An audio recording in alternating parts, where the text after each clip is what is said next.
અર્થ સ્વિચનો ઉપયોગ સમજાવો. તો લાઇનનું જ્યારે મેન્ટેનન્સ કરવાનું હોય છે તો સબસ્ટેશનથી લાઇનને ડિસ્કનેક્ટ કરવામાં આવે છે, પરંતુ સુરક્ષાના દ્રષ્ટિકોણથી જોવા જઈએ તો આ પૂરતું નથી. આ કેસમાં ઈએમએફ બીજી લાઇનની અંદરથી જો કોઈ આપણે જે લાઇનને મેન્ટેનન્સમાં લીધી છે તેની આજુબાજુથી જો કોઈ બીજી લાઇન જતી હોય તો એની અંદરથી ઈએમએફ બીજી લાઇનમાં ઇન્ડ્યુસ થઈ શકે, એટલે કે પ્રેરિત થાય છે. અથવા તો લાઇન અને ગ્રાઉન્ડની વચ્ચેના કારણે કેપેસિટન્સ બનવાને કારણે લાઇન ઉપર થોડોક વોલ્ટેજ જોવા મળે છે, જેના કારણે ઓપરેટરને ત્યાં આગળ શોક અથવા તો આંચકો લાગી શકે છે. જો આવું આંચકું ના લાગે તે માટે એને રોકવા માટે લાઇનને ડિસ્કનેક્ટ કર્યા બાદ તરત જ ત્રણે લાઇનના કંડક્ટરને ગ્રાઉન્ડ કરવા ખૂબ જ જરૂરી છે. આ કરવા માટે અર્થ સ્વિચનો ઉપયોગ કરવામાં આવે છે, એટલે કે જ્યારે આઇસોલેટર ઓપન થાય તરત જ અર્થ સ્વિચને ક્લોઝ કરવામાં આવે છે. પાવર સિસ્ટમમાં સ્વિચ ગિયરના ઇન્ટરલોકિંગની મૂળભૂત માહિતી આપો. તો જ્યારે સર્કિટ બ્રેકર પર તમારે મેન્ટેનન્સ કરવું છે અથવા તો કોઈ ફોલ્ટ થાય છે ત્યારે સર્કિટ બ્રેકર ઓપન કરવું ખાલી પૂરતું નથી, કારણ કે એક બાજુના કોન્ટેક્ટ લાઈવ છે, કારણ કે તે બસબાર સાથે જોડાયેલા હોય છે. તેથી લાઈવ બાજુથી પણ એને અલગ કરવું જરૂરી બને છે અને આ માટે આપણે આઇસોલેટરનો ઉપયોગ કરીએ છીએ. આઇસોલેટર એ સર્કિટ બ્રેકરની બંને બાજુએ જોડાયેલા હોય છે. સર્કિટ બ્રેકર ખોલ્યા પછી આઇસોલેટરને ખોલવામાં આવે છે, તેથી સર્કિટ બ્રેકર હવે બંને બાજુથી ઓપન થઈ ગયું, એટલે કે અલગ છે અને સિસ્ટમ સાથે જોડાયેલું નથી. હવે આઇસોલેટર ફક્ત રેટેડ કરંટ વહન કરવા માટે જ રચાયેલ છે, તે ફોલ્ટ કરંટને બ્રેક કરવા માટે રચાયેલ નથી. તેથી જો સર્કિટ બ્રેકર ઓપન કરતા પહેલા આઇસોલેટર ખોલવામાં આવે તો તેના કોન્ટેક્ટ્સ ઉપર આગ ઉત્પન્ન થાય છે અને તેનાથી આગ લાગી શકે છે અને ઓપરેટરને પણ ઈજા થઈ શકે છે અને આઇસોલેટરને નુકસાન થશે સ્વાભાવિક છે. તેથી સર્કિટ બ્રેકર ઓપન કરતા પહેલા આઇસોલેટર ક્યારેય ખોલવું જોઈએ નહીં. તેવી જ રીતે જ્યારે સર્કિટ ક્લોઝ હોય ત્યારે પહેલા આઇસોલેટર બંધ કરવું જોઈએ અને પછી આપણે સર્કિટ બ્રેકરને બંધ કરવું જોઈએ.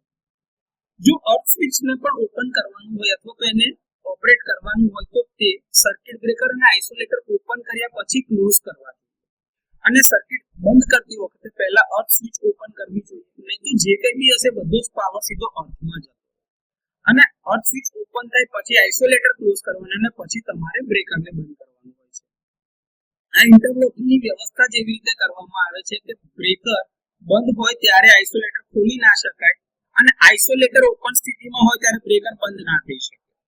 એવી જ રીતે જ્યારે ઇન્ટરલોક એવી રીતે કરીએ છીએ કે સર્કિટ બ્રેકર જો ઓપન સ્થિતિમાં છે એટલે કે ખુલ્લું છે ત્યારે અર્થ સ્વિચ બંધ ના કરી શકાય, ત્યારે અર્થ સ્વિચ બંધ કરી શકાય, ત્યારે જ અર્થ સ્વિચ બંધ કરી શકાય અને જ્યારે અર્થ સ્વિચ ખુલ્લી હાલતમાં હોય એટલે કે ઓપન કન્ડિશનમાં હોય ત્યારે આઇસોલેટર બંધ કરી શકાય. નહીં તો શું થશે કે જે કંઈ બી કરંટ હશે એ બધું સીધો અર્થમાં જશે, ડાયરેક્ટ અર્થ સાથે કનેક્શન રહેશે. તો આ ઇન્ટરલોકિંગ એટલે જ આપી છે કે ભૂલથી બી ઓપરેટ કરતી વખતે ક્યાંય આપણાથી ભૂલ ના થઈ જાય, જેથી પાવર જે છે એની એકચ્યુઅલ ડિરેક્શનમાં જઈ શકે સોર્સથી લોડ તરફ. તો પાવર સિસ્ટમમાં સ્વિચ ગિયરના ઇન્ટરલોકિંગ વિશે આ બેસિક ઇન્ફોર્મેશન.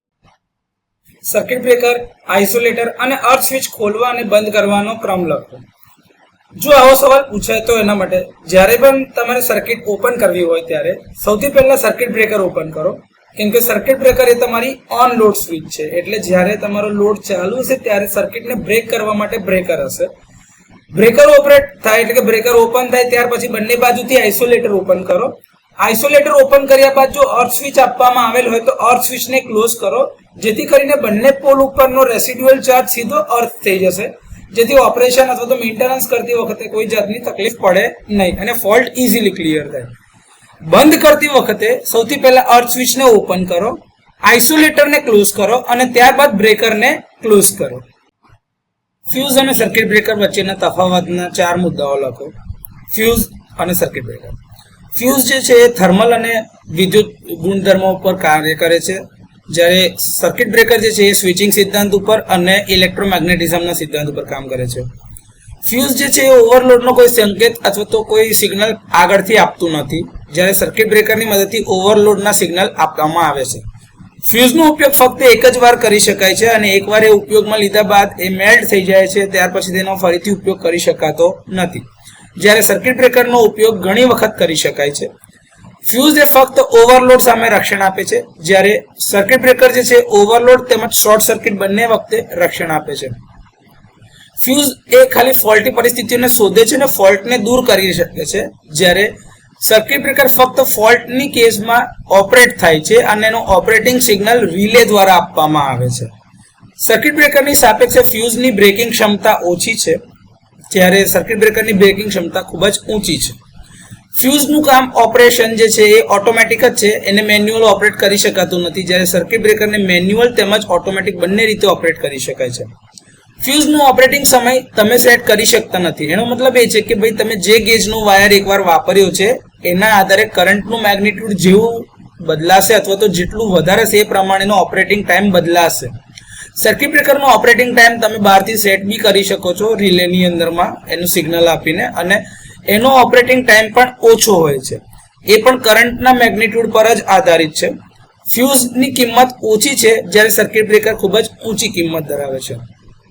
ફ્યુઝનો ઓપરેશન હેલ્ધી કન્ડિશનમાં ચેક કરી શકાતું નથી, જ્યારે સર્કિટ બ્રેકરનું ઓપરેશન હેલ્ધી કન્ડિશનમાં પણ તમે ચેક કરી શકો છો. આઇસોલેટર અને સર્કિટ બ્રેકરની સરખામણી કરો તો આઇસોલેટર એ નો લોડ કન્ડિશન પર કામ કરવા માટે જ રચના કરાયેલ છે અથવા તો એને બનાવવામાં આવે છે અને એ જ પ્રમાણે ડિઝાઇન કરેલા હોય છે, જેથી કરીને એનું કરંટ રેટિંગ ખૂબ જ ઓછું હોય છે. જ્યારે સર્કિટ બ્રેકરનો ઉપયોગ હેલ્ધી કન્ડિશન એટલે કે સ્વસ્થ સ્થિતિમાં, એટલે કે જ્યારે ફોલ્ટ ના હોય ત્યારે લોડ કરંટને ચાલુ અથવા તો બંધ કરવા માટે, તેમજ ફોલ્ટ કરંટ હોય ત્યારે ફોલ્ટને દૂર કરવા માટે, ફોલ્ટ કરંટને રોકવા માટે એનો ઉપયોગ થાય છે. રચના આઇસોલેટરની ખૂબ જ સરળ હોય છે, જ્યારે સર્કિટ બ્રેકરની રચના જટિલ છે. આઇસોલેટર ઓછું મેન્ટેનન્સ માંગે છે, જ્યારે સર્કિટ બ્રેકરમાં મેન્ટેનન્સમાં વધારો થાય છે. આઇસોલેટર ઓછા ખર્ચાળ છે કારણ કે તે નો લોડ પર ઓપરેટ થતા ડિવાઇસ છે, જ્યારે સર્કિટ બ્રેકર વધારે ખર્ચાળ છે કેમ કે તેને ફોલ્ટની કન્ડિશનમાં વધારે કરંટને બ્રેક કરવાનો હોય, તો એ કેસની અંદરમાં એને કરંટ રેટિંગ વધારવા માટે ઊંચી ગુણવત્તાવાળા કમ્પોનન્ટ વાપરવા ફરજિયાત છે. આઇસોલેટર મેન્યુઅલી અથવા તો મોટર અથવા તો ન્યુમેટિકલી ઓપરેટ થતા ડિવાઇસ છે, જ્યારે સર્કિટ બ્રેકરને મેન્યુઅલી અથવા તો ઓટોમેટિકલી ઓપરેટ કરી શકાય છે. આઇસોલેટર એ નો લોડ પર ઓપરેટ થવાના કારણે તેને કરંટને બ્રેક કરવો પડતો નથી અને એના લીધે આર્કનો કોઈ પ્રશ્ન ઉદ્ભવતો નથી. જ્યારે સર્કિટ બ્રેકરના કેસમાં સર્કિટ બ્રેકરે ફોલ્ટની સ્થિતિમાં ફોલ્ટ કરંટને બ્રેક કરવાનો થાય છે, તો આ કારણે એના કોન્ટેક્ટ છૂટા પડે છે અને કોન્ટેક્ટ બ્રેક થવાના કારણે બંનેની વચ્ચે આર્ક ઉત્પન્ન થાય છે. કારણ કે આના આર્કને શાંત કરવા માટેની અલગથી વ્યવસ્થા કરવામાં આવે છે અને એના માટે એક અલગ ક્વેન્ચિંગ મીડિયમની વ્યવસ્થા જરૂરી છે. આઇસોલેટરના કેસમાં ફક્ત મુખ્ય કોન્ટેક્ટ્સ જ હોય છે, જ્યારે સર્કિટ બ્રેકર માટે મુખ્ય કોન્ટેક્ટ્સ ઉપરાંત ઓક્સિલરી કોન્ટેક્ટ્સ પણ રાખેલા હોય છે. તો આઇસોલેટર અને સર્કિટ બ્રેકરની સરખામણી માટે આ થોડા ઘણા કંઈક મુદ્દા છે જે ધ્યાન પર લેવામાં આવે છે. સર્કિટ બ્રેકર વિશે મૂળભૂત માહિતી જણાવો અથવા તો મૂળભૂત માહિતી આપો તો પાવર સપ્લાય સિસ્ટમ જે છે ખૂબ જ વિશાળ નેટવર્ક છે કે જેમાં વિવિધ ભાગ હોય છે, એટલે કે અલગ અલગ લેવલ પર અલગ અલગ સિસ્ટમ પર અલગ અલગ કમ્પોનન્ટ કામ કરતા હોય છે. આ દરેક કોમ્પોનન્ટ અથવા તો જે ઘટકો લગાડેલા છે અલગ વોલ્ટેજ લેવલ પર અથવા તો એક અલગ કરંટ લેવલ પર કામ કરતા હોય છે. આ સર્કિટની જરૂરિયાત મુજબ તેને વારંવાર ઓપન પણ કરવા પડે અથવા તો ક્લોઝ કરવા પડે છે, એટલે કે ચાલુ કરવું પડે, બંધ કરવું પડે, ખોલવા પડે, બંધ કરવા પડે છે. જ્યારે ખામી સર્જાય એટલે કે ફોલ્ટ થાય ત્યારે ખામીયુક્ત ઘટક એટલે કે એટલા પાર્ટ અથવા તો કોમ્પોનન્ટને સિસ્ટમથી અલગ રાખવું. આ બધું જ કામ સર્કિટ બ્રેકર કરે છે. આમ સર્કિટ બ્રેકર એવું ઉપકરણ છે જે સ્વસ્થ સ્થિતિ એટલે કે હેલ્ધી કન્ડિશનમાં સર્કિટને મેન્યુઅલી અથવા તો રિમોટલી ચાલુ અથવા તો બંધ એટલે કે ઓપન અથવા તો ક્લોઝ કરે છે. તે ખામીયુક્ત સ્થિતિની એટલે કે ફોલ્ટી કન્ડિશનમાં ફોલ્ટને આપોઆપ છૂટો કરે છે, એટલે સર્કિટને બ્રેક કરે છે. તે ખામીયુક્ત સ્થિતિમાં સર્કિટને મેન્યુઅલી અથવા તો રિમોટલી ઓટોમેટિકલી ઓપરેટ કરી શકે છે, એટલે નેટવર્કને ઓપન કરી શકે છે, ફોલ્ટી પાર્ટને અલગ કરે છે, હેલ્ધી પાર્ટને અલગ કરે છે, જેથી કરીને ફોલ્ટ આગળ હેલ્ધી નેટવર્કમાં ના આવી શકે. તો સર્કિટ બ્રેકરનું મૂળભૂત કાર્ય આટલું. સર્કિટ બ્રેકરનું મૂળભૂત કાર્ય જણાવો. સર્કિટ બ્રેકરની અંદરમાં એક ફિક્સ કોન્ટેક્ટ એટલે કે નિશ્ચિત સંપર્ક હોય છે અને એક મૂવિંગ કોન્ટેક્ટ હોય છે. જ્યારે આ કોન્ટેક્ટ બંધ હોય છે ત્યારે બંને કોન્ટેક્ટ્સમાંથી પ્રવાહ વહે છે અને સર્કિટ તે ટાઈમે ચાલુ એટલે કે ઓન કન્ડિશનમાં હોય છે. સર્કિટ બ્રેકરની અંદરના જ્યારે કોન્ટેક્ટ્સ બંધ રહે છે ત્યારે તેમાંથી કરંટ એક દિશાથી બીજી દિશામાં અવિરત વહ્યા કરે છે. પરંતુ જ્યારે કોઈ ખામી સર્જાય છે, જેમ કે કાં તો ઓવર કરંટ થાય અથવા તો શોર્ટ સર્કિટ થાય, ત્યારે બ્રેકરની અંદરનું એક સેન્સિંગ મિકેનિઝમ એ ફોલ્ટને શોધી કાઢે છે. આ સેન્સરની અંદર એક ટ્રીપ યુનિટ એક્ટિવ થાય છે, જે મિકેનિકલ લેચ જે હોય એને રિલીઝ કરે છે. આ લેચ જે છે બ્રેકરના કોન્ટેક્ટ્સને ઓપન કરે છે, આવી રીતે જેમ કે આ ફિક્સ કોન્ટેક્ટ છે, આ મૂવિંગ કોન્ટેક્ટ છૂટો થતો જાય છે, જેનાથી અવરોધ આવે છે, એટલે કે કરંટ જે અહીંયા આગળથી એક તરફથી બીજી તરફ જતો તો એની અંદર વચ્ચે એક અવરોધ આવે છે. જ્યારે આવા સંપર્કો ખુલે એટલે કે કોન્ટેક્ટ ઓપન થાય છે ત્યારે તેની વચ્ચે એક ઇલેક્ટ્રિકલ આર્ક બને છે. આ કોન્ટેક્ટની વચમાં એક આર્ક બનવાના કારણે ખૂબ જ હીટ ઉત્પન્ન થાય છે અને તે ઘણા મોટા નુકસાનમાં પણ પરિણમી શકે છે. આના કારણે એક વિસ્ફોટ થવાની પણ શક્યતા રહેલી છે. જ્યાં સુધી આર્ક ખોલવાઈ ના જાય ત્યાં સુધી સર્કિટ સંપૂર્ણપણે બ્રેક થતી નથી. તેથી શક્ય તેટલી ઝડપથી આ આર્કને ખોલવાનું જરૂરી છે અને એના માટેની આપણે વ્યવસ્થા કરવી જોઈએ. તો બ્રેકરની અંદરમાં આર્કને ઝડપથી ઓલવાઈ જવા માટે આર્ક ક્વેન્ચિંગ મિકેનિઝમ પણ મૂકેલું હોય છે. તો આ રીતે સર્કિટ બ્રેકર ફોલ્ટની કન્ડિશનમાં સર્કિટને હેલ્ધી પાર્ટ અને ફોલ્ટી પાર્ટને છૂટા કરે છે અને મૂવિંગ કોન્ટેક્ટ છે ફિક્સ કોન્ટેક્ટથી છૂટા લઈને ઓપન થાય છે. આ રીતે સર્કિટ બ્રેકર કાર્ય કરે છે. સર્કિટ બ્રેકરના વિવિધ ઘટકોની યાદી બનાવો. તો સર્કિટ બ્રેકરમાં ઘણા બધા ઘટકો હોય છે, જેમ કે સૌથી પહેલા વાત કરીએ તો કોન્ટેક્ટ, જે મેકિંગ અને બ્રેકિંગ માટે જે તમારા ફિક્સ અને મૂવિંગ કોન્ટેક્ટ આપેલા છે. આર્ક સેપરેટર, ઓપરેટિંગ મિકેનિઝમ, એનું ટ્રીપ યુનિટ, ટર્મિનલના કનેક્ટર્સ, ઇન્સ્યુલેટિંગ મટીરીયલ, એન્ક્લોઝર એટલે કે હાઉસિંગ જેમાં બ્રેકરના બધા ઘટકો હોય છે. આર્ક ક્વેન્ચિંગ મીડિયમ કે જેના લીધે આર્ક ઓલવાઈ જાય. બાયમેટાલિક સ્ટ્રીપ, થર્મલ ટ્રીપ યુનિટ આપેલા હોય ત્યારે. ઇલેક્ટ્રોમેગ્નેટ અથવા તો સોલેનોઇડ મેગ્નેટિક ટ્રીપ યુનિટની અંદરમાં જરૂરી છે. સહાયક એટલે કે ઓક્સિલરી કોન્ટેક્ટ અને ઇન્ટરલોકિંગ મિકેનિઝમ. તો આમ ઘણા બધા ઘટકો હોવા છતાં આટલા મુખ્ય ઘટકો દરેક બ્રેકરની અંદરમાં જરૂરી છે. સર્કિટ બ્રેકરના કોન્ટેક્ટ વિશે ટૂંકી માહિતી આપો. તો સર્કિટ બ્રેકરના કોન્ટેક્ટ જનરલી કોપર એટલે કે તાંબાના બનેલા હોય છે અને તેના ઉપર ચાંદીનું પ્લેટિંગ એટલે કે વર્ક કરવામાં આવે છે. તે સામાન્ય લોડ કરંટનું વહન કરે છે અને ખાસ કરીને ફોલ્ટની કન્ડિશનમાં સર્કિટને મેક અથવા તો બ્રેક કરવા માટે જ રચાયેલા હોય છે. સર્કિટ બ્રેકરમાં એક ફિક્સ કોન્ટેક્ટ હોય છે અને એક મૂવિંગ કોન્ટેક્ટ હોય છે. સામાન્ય રીતે તમારો જે ફિક્સ કોન્ટેક્ટ છે એ હોલો હોય છે અને સોલિડ કોન્ટેક્ટ જે છે મૂવિંગ કોન્ટેક્ટ એ તમારો ફિક્સ કોન્ટેક્ટની અંદરમાં ફિટ થઈ જાય છે. હવે જ્યારે સર્કિટને બ્રેક કરવી પડે છે ફોલ્ટી કન્ડિશનના કેસમાં ત્યારે મૂવિંગ કોન્ટેક્ટ ઓપરેટિંગ મિકેનિઝમની મદદથી ફિક્સ કોન્ટેક્ટમાંથી બહાર આવે છે. જ્યારે કોન્ટેક્ટ આવી રીતે અલગ થાય છે ત્યારે કોન્ટેક્ટની વચ્ચે જે તમારા મૂવિંગ અને આ તમારો ફિક્સ કોન્ટેક્ટની વચ્ચે આર્ક પેદા થાય છે, આર્ક ઉત્પન્ન થાય છે. તો સર્કિટ બ્રેકરના કોન્ટેક્ટ વિશેની આ થોડી બેસિક માહિતી છે જે તમને પરીક્ષામાં જો પૂછવામાં આવે તો તમે આરામથી લખી શકો. સર્કિટ બ્રેકરના વિવિધ પ્રકારના સંપર્કો જણાવો. તો સર્કિટ બ્રેકરમાં ઘણા પ્રકારના સંપર્કો હોય છે, એટલે કે કોન્ટેક્ટ જે તમારા મેકિંગ અને બ્રેકિંગ માટે ફિક્સ અને મૂવિંગ કોન્ટેક્ટ હોય છે કયા પ્રકારના છે એની આપણે વાત કરી રહ્યા છે. તો એ મુખ્યત્વે બટ પ્રકારના હોઈ શકે છે, બ્લેડ પ્રકારના હોઈ શકે છે, ટ્યુલિપ પ્રકારના હોઈ શકે છે, વેસ્ટ ટાઈપ હોઈ શકે છે, ફિંગર ટાઈપ હોઈ શકે છે, બ્રિજ પ્રકારના હોઈ શકે છે, રિંગ પ્રકારના હોઈ શકે અથવા તો શંકુ પ્રકારના હોઈ શકે એટલે કે કોન ટાઈપ હોઈ શકે છે.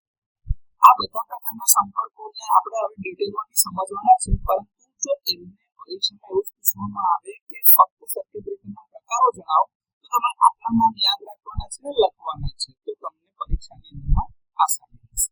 ટ્યુલિપ પ્રકારના કોન્ટેક્ટની રચના વિશે સંક્ષિપ્તમાં જણાવો. તો કોપર અથવા તો કોપરની મિશ્ર ધાતુમાંથી ટ્યુલિપ પ્રકારના કોન્ટેક્ટમાં આ દેખાય છે તમને આ સર્કિટ બ્રેકરની પાછળ જે આ દેખાય છે આગળનું જે આ કન્ટેન્ટ આ તમારા ટ્યુલિપ ટાઈપના ફિંગર્સ છે જે તમારો ફિમેલ કોન્ટેક્ટ કહેવાય. તો એ કોન્ટેક્ટની અંદરમાં ઘણીવાર વાહકતા વધારવા માટે અને કાટ પ્રતિકાર એટલે કે તમારો કોરોઝન રેઝિસ્ટન્સ જે છે એ પણ વધારવા માટે એના આગળના ભાગ પર ટોચ ઉપર ચાંદી અથવા તો સોનાનું પ્લેટિંગ કરેલું હોય છે, એટલે કે ગોલ્ડ અથવા તો સિલ્વર પ્લેટિંગ કરેલા હોય છે. ફિક્સ કોન્ટેક્ટ સિલિન્ડર પ્રકારના હોય છે અને તેમાં એક સોલિડ મૂવિંગ કોન્ટેક્ટ હોય છે. Spring loaded metal fingers radially સામાન્ય રીતે 6 અથવા તો 12 હોય જે કરંટ રેટિંગના આધારે ગોઠવાયેલી હોય. જો તમે આ આકૃતિમાં જોઈ શકતા હોય તો આ તમારી જે ફિંગર્સ છે એનું આ ક્રોસ સેક્શનલ વ્યૂ છે, તમે સાઈડ પરથી જોતા હોય તો આ તમારી ફિંગર્સ છે જેની ઉપર આગળ આ સિલ્વર પ્લેટિંગ કરેલું છે. આ તમારો ફિમેલ કોન્ટેક્ટ છે જેમાં તમારો મૂવિંગ મેલ કોન્ટેક્ટ ફિક્સ થશે. તો આ રીતે એને ફિક્સ કરવામાં આવે છે. હવે જ્યારે આ મૂવિંગ કોન્ટેક્ટ છે ફિક્સ કોન્ટેક્ટમાંથી બહાર આવશે ત્યારે ફિક્સ કોન્ટેક્ટ અને મૂવિંગ કોન્ટેક્ટના સેપરેશનના વચ્ચે એક આર્ક ઉત્પન્ન થાય છે. તો જો આકૃતિમાં તમે આ જોતા હોય તો આ તમારા ફિક્સ કોન્ટેક્ટ એટલે આ તમારી ટ્યુલિપ ફિંગર્સ છે જે તમારા ફિમેલ કોન્ટેક્ટની ઉપર જે આ લગાડ્યું છે આ તમારી ફિંગર્સ છે કે જેની અંદરમાં અહીંયા અંદર મેલ કોન્ટેક્ટ ફિક્સ થતો છે, આ મૂવિંગ કોન્ટેક્ટ અંદર ફિક્સ થાય છે. જ્યારે છૂટા પડે ને ત્યારે એ બેની વચ્ચેમાં મેલ અને ફિમેલ કોન્ટેક્ટની વચ્ચે આર્ક ઉત્પન્ન થાય છે. આ કોન્ટેક્ટ ટ્યુબ અથવા તો મેલ કાઉન્ટર પાર્ટને ટ્યુલિપ સાથે અંદર પ્લગ કરવામાં આવે છે. એક નળાકાર સોલિડ કંડક્ટર સામાન્ય રીતે અથવા કોપરના અથવા તો એલ્યુમિનિયમના જ હોય કંડક્ટર જનરલી એને ટ્યુલિપ ફિંગર્સમાં આવી રીતે સ્લાઇડ કરવામાં આવે છે, એટલે કે મૂકેલા. હેલિકલ કોઇલ સ્પ્રિંગ અથવા તો ડિસ્કની સ્પ્રિંગ જે હોય એ ફિંગર્સની ઉપર અથવા તો એની આગળ લગાડેલી હોય છે, જે મૂવિંગ મેલ કોન્ટેક્ટની આસપાસ ચોક્કસ અને એક સ્થિર સંપર્ક સુનિશ્ચિત કરવા માટે સમાન રેડિયલ દબાણ પૂરું પાડી શકાય, એટલે કે કોન્ટેક્ટ પ્રેશર લગાડી શકાય જેથી આ કોન્ટેક્ટ અંદર ફિક્સ રહી શકે, હલે નહીં. સામાન્ય રીતે એપોક્સી રેઝિન, સિરામિક અથવા તો હાઈ ગ્રેડ ઇન્સ્યુલેટિંગ પોલિમરથી બનેલા ઇન્સ્યુલેટિંગ હાઉસિંગ ડાઇલેક્ટ્રિક સ્ટ્રેન્થ અને મેકેનિકલ સપોર્ટ પૂરું પાડવા માટે જ આ કોન્ટેક્ટ એસેમ્બલીની આજુબાજુ ઘેરાયેલા હોય છે, મૂકવામાં આવે છે. ટ્યુલિપ કોન્ટેક્ટને તેની ભૂમિકા એટલે કે શેના માટે વપરાય છે, બસબાર માટે છે, બ્રેકર માટે છે કે આઇસોલેટર માટે છે, એના ઉપર આધાર રાખીને મૂવેબલ આર્મ અથવા તો ઇન્સ્યુલેટિંગ રોડ પર ફિક્સ્ડ અથવા તો માઉન્ટ કરી શકાય છે. કોન્ટેક્ટ સ્ટેબિલિટી માટે અથવા તો સુરક્ષિત સ્થિતિની અંદરમાં માઉન્ટિંગ ગોઠવણીને કોન્ટેક્ટ બેઝ અથવા તો સપોર્ટ ફ્લેંજની સાથે બોલ્ટ અથવા તો રિવેટ કરવામાં આવે છે, જેથી કરીને ત્યાં રહી શકે. અહીંયા જો તમે આકૃતિમાં જોતા હોય તો આ તમારું વેક્યુમ સર્કિટ બ્રેકર જે આવે છે એના કોન્ટેક્ટ છે R, Y અને B ફેઝમાં, જેમાં આ તમારા કોન્ટેક્ટ ફિંગર્સ જે છે ટ્યુલિપ પ્રકારના કોન્ટેક્ટ એના ફિમેલ કોન્ટેક્ટ છે, જેની ઉપર તમે અહીંયા જોતા હોય તો સ્પ્રિંગ મૂકી રાખેલી છે જે એને દબાણ આપે છે. આ તમારો મૂવિંગ કોન્ટેક્ટ જે મેલ કોન્ટેક્ટ જે છે મૂવિંગ એ અંદર જતો હોય એ છે. આ તમારો આર્કિંગ કોન્ટેક્ટ છે જે ટંગસ્ટન એલોયનો બનેલો હોય, અને એની બાજુ આ તમે દેખા છે આ તમારી ટ્યુલિપ ફિંગર્સ છે જે તમારો ફિમેલ કોન્ટેક્ટ છે. આખું આ એસેમ્બલી ક્લોઝ થાય, એની આજુબાજુ જે પેલી સ્પ્રિંગ એટલે મૂકવામાં જેથી કે આ કોન્ટેક્ટ આગળ સ્થિર રહી શકે.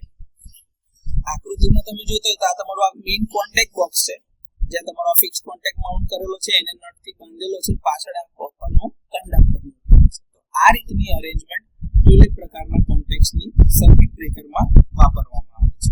ટ્યુલિપ પ્રકારના કોન્ટેક્ટ્સના ફાયદાઓ જણાવો. તો સર્કિટ બ્રેકરમાં આપણે જે ટ્યુલિપ પ્રકારના કોન્ટેક્ટ વાપરીએ છીએ એના ઘણા બધા ફાયદાઓ છે, તો એમાંથી થોડા ઘણા આપણે અહીંયા આગળ આજે ડિસ્કસ કરીશું.